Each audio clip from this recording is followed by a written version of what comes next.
Alright, ladies and gentlemen, it is time to finally face this Darkspawn horde and end this blight once and for all. We got a plan laid out, worked out our tactics, and we're supposed to go up to this tower and light this fire because, well, it's important. Because the king said it's important. Right.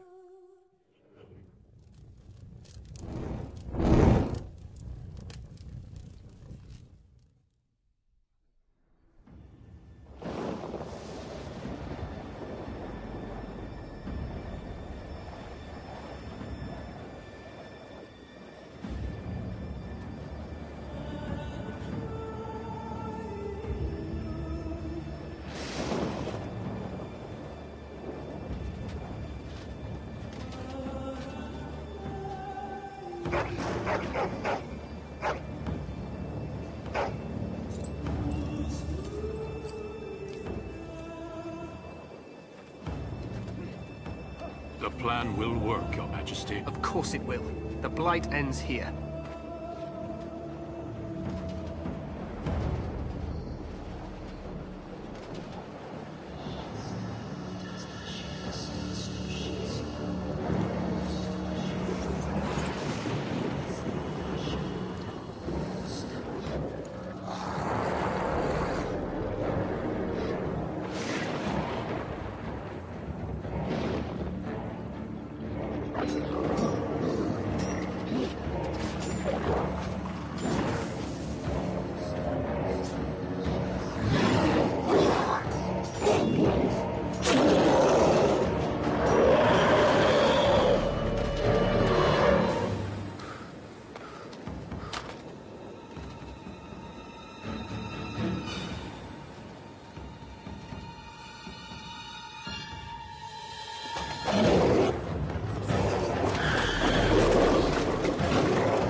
Let's cross the bridge and get to the Tower of Ishal. Alright, that is one of my favorite cutscenes, probably of all time, in any video game that I can think of. It's the way they get across that anticipation of the battle, the fear, but the courage at the same time, and man, you know, this overwhelming force that you're facing and how they just go through, just take a charge at it with, oh man. It's just awesome. Although I do feel bad about the dogs dying. And is it bad that I feel worse about the dogs than I do about the people? Sorry guys, but that's just the way of it, I guess. Alright. So if we can make it across this this tower, standing up, it'd be nice if I wasn't getting knocked on my ass every 2 seconds. Alright, get over here and see what's up. Now, the whole idea here is to get to the top of this tower and light a signal fire on somebody else's signal, and then let Loghain know to join the fight. You're Grey Wardens, aren't you? The tower, it's been taken. What are you talking about, man? Taken how? The Darkspawn came up through the lower chambers. They're everywhere. Most of our men are dead. Then we have to get to the beacon and light it ourselves. Alright, so now I got a full crew. Alright, this is what a full party would be throughout the rest of the game. But here to buff it, we got a mage and a archer. Okay, so I have Alistair here as my tank. Now, if I was playing a warrior too, when I play a warrior, I play a two-handed warrior, so I can kind of be sort of an off-tank, but more of just another kind of damage dealer. But you always have Alistair there with his sword and shield to be a damage sponge. But I'm going to actually set their tactics a little bit here. Set the mage and the archer to ranged, specifically. And essentially a support role. This mage can't heal. He doesn't have heal spells active, but he does have one buff, which is flaming weapons. And that's pretty cool. What that does is just gives you some extra base damage. I don't think the Darkspawn are weak to fire. I think their weakness is cold. I may be wrong about that. I don't remember. But still, it's some extra base damage on the weapons regardless. The only thing it really wouldn't have any effect on is, I guess, dragons. Dragons are almost immune to fire. They have like a 75% resistance to it or something. But just about everything else... Oh, I take that back. What is it, Rage Demons? I think Rage Demons are immune to fire completely, actually, because they're made of fire, if I remember right. But most other enemies have, if they're not immune to it, at least, or if they're not weak to it, at least they'll take full damage from it. So, if we can keep the mage alive, then we can keep our buff going. As soon as he gets knocked out, then our fire disappears, and that kind of sucks.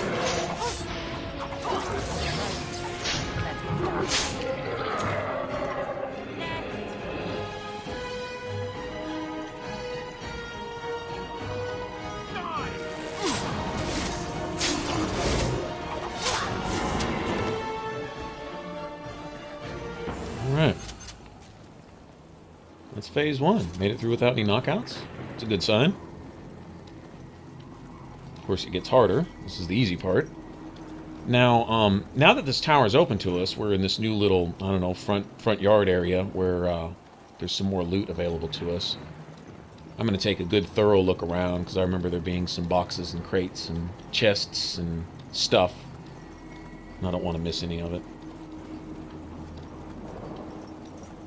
Already as it looks, I'm not going to have enough to afford my Spellward Amulet when I meet Bodan the first time, and that's really going to suck. Now, there's a money exploit, or glitch, whatever you want to call it, where you can make unlimited money the first time you meet Bodan, and basically what you do is you buy something expensive and sell it back to him twice from your junk slot, and then you buy it back, and then you sell it to him, and you just keep doing that, and you basically double sell him the same item. And I guess, on one hand, you could look at that as a...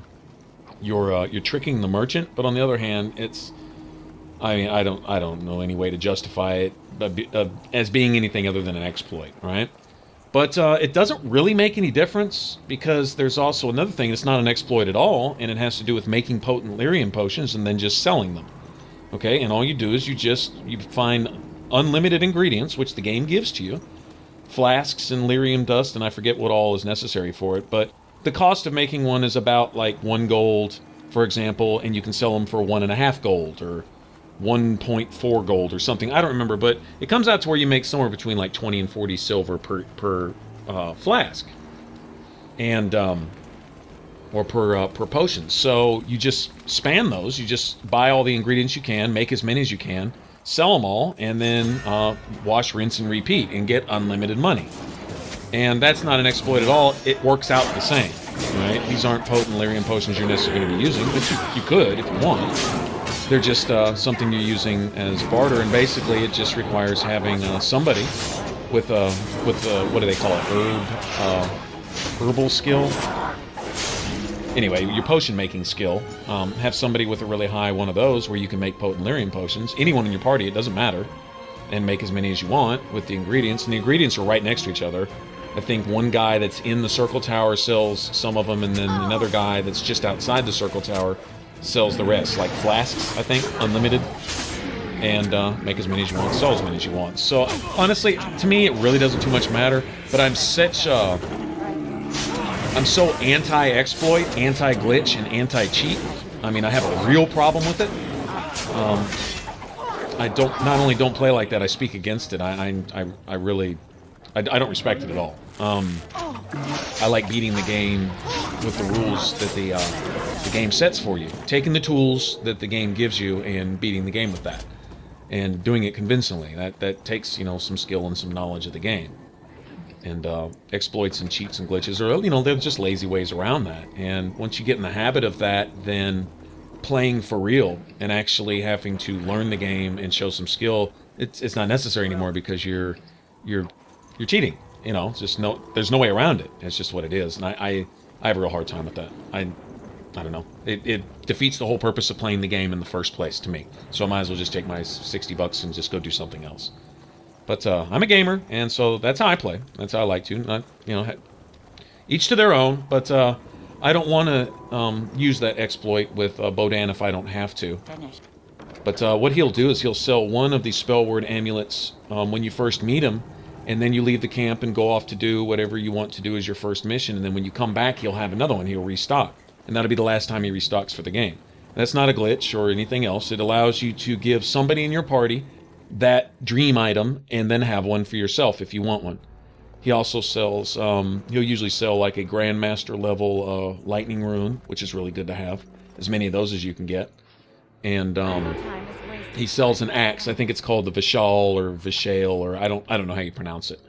But that's another thing that he sells. And he'll get a duplicate of that, and then he'll never have any more of those. He'll get some other random stuff, you know, some petty runes and other things, you know, certain maybe potions and flasks and poisons and whatever. But those key items, he'll only have 2 of. And if you don't buy it when you first meet him, if you leave the camp and come back, he will restock without you having purchased it, and he'll only have 1. So I like to get a spell word for my character and one for Alistair, because it's really good in that it really raises like your magic defense and stuff. And if you want a tank, of course you want him resistant to spells and stuff, because mages, the higher difficulty you play, they become the bane of your existence. I mean, they'll like one-shot your party all the time, and it gets annoying. So you want to have a solid resistance to magic. It also helps when you're facing things like dragons and stuff like that, obviously, because they have their big fire attacks. And, you know how dragons do it. So anyway, it's a little heads up. I don't know if I'll use that or not. Like I said, I have a real problem with it. But it's, on the same token, it's more of a convenience thing because there's unlimited money that you can get anyway in the game. So each to his own. I don't know, I'll decide when I get there. We'll see if I have enough for it. If I have enough for it, I won't have to bother. I'm not looking for duplicate copies of that axe or anything else. I would like the spell word and maybe a Grandmaster lightning rune if I can afford it. Get duplicates of that. Anyway, enough of that. Back to kicking Darkspawn ass. I believe there's 3 floors to this tower. I think so, but apparently it goes down real deep. That's what we learned early on when we first tried to get in the gate. Soldier turned us away and said they found some lower chambers. They didn't know how far they went. Well, he also mentioned that this is a dwarven ruin. Well, if this is what we see on the surface, then we know it goes all the way down to the deep roads. And probably goes to some dwarven kingdom that's, you know, completely cut off from Orzammar. It's probably a whole nother area. I'm hoping there'll be some new dwarven kingdoms to explore in Inquisition. That's what I'm really hoping. They say that the game is going to just be huge, landmass-wise. And so maybe we'll come back and get to see some of these things like this. But whatever's under this tower, if it leads to dwarven ruins, it also leads to the deep roads. And, of course, now we know where these guys came from, and it was essentially a back door for the Darkspawn to flank us, right? Which is exactly what they did. And what we need to do is fight through them so we can get up to the top of the tower in time and set the signal down so Loghain knows to bring reinforcements and get in from the rear, so to speak, and flank the Darkspawn. Basically do to them what they're doing to us right here. Or at least that's the plan. And it will probably work, because our guys are badass. And we can do this, right? Alright.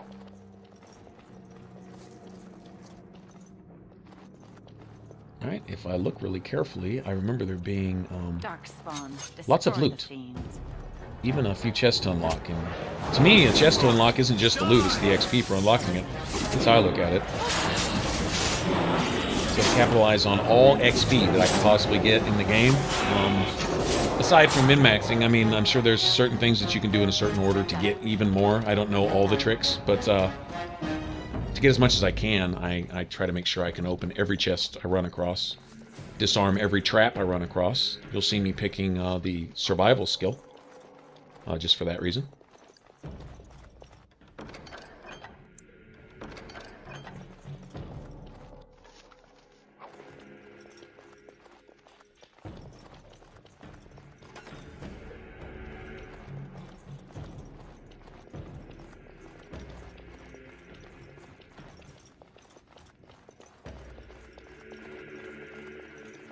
Cursed creatures.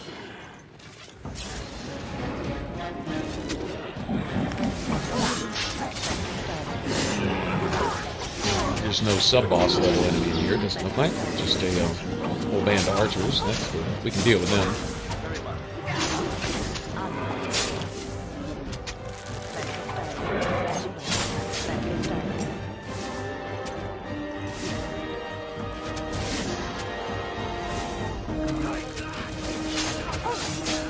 I like how the AI will actually move out of range. If you get up to melee them, you know, the archers, they'll leave. They'll run and get somewhere. Back up to where they can just start sniping again, little jerks. Alright, and so we made it into the tower, and we cleared out this first floor without any casualties. Awesome. Making a little progress. Here's a chest to unlock. I'll take that. So bad. And I'll sell that, and we're good. And on the next one, we will get to the second floor and beyond. Alright? Thanks for watching, guys. And I will catch you guys later. If you want to catch up on the rest of the Let's Play, hit the top box. If you want to get a complete playlist of all my playlists, hit the bottom box. And if you want to subscribe and support the Ninja Flips, hit that button right there over my head. Remember to comment, you know, say hi if nothing else. All right, catch you guys later. Bye-bye.